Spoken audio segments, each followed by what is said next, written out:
You sure? Adattamento cinematografico dell'omonimo romanzo di Laura Kasischke White Bird in a Blizzard, Uccello bianco in una tormenta di neve, è un film di Gregg Araki in distribuzione in America. Nel plot, Cat Connors ha 17 anni quando la madre, casalinga modello, scompare. La ragazza dovrà fare i conti con questa assenza.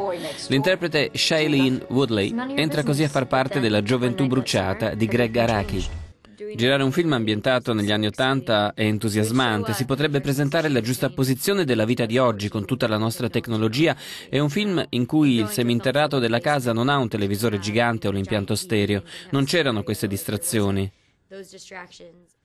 La Woodley è spesso nuda nelle scene di sesso e la cosa non poteva non colpire l'attenzione. Araki è pur sempre il controverso regista della cosiddetta Teenage Apocalypse Trilogy, Totally Fucked Up, The Dome Generation, Ecstasy Generation, per citare alcuni titoli.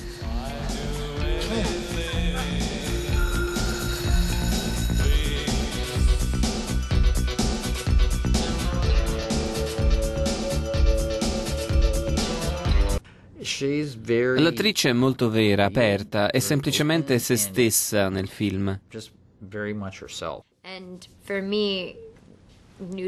Per me la nudità è vera, una cosa reale, come fare la doccia tutti i giorni. Abbiamo un corpo, abbiamo un sesso, cose reali. Vedere un film che si occupa di questi argomenti con tanta grazia, con questa normalità, questa verità, è proprio bello. Non ci sono spesso film così in America per via dei tabù sul sesso.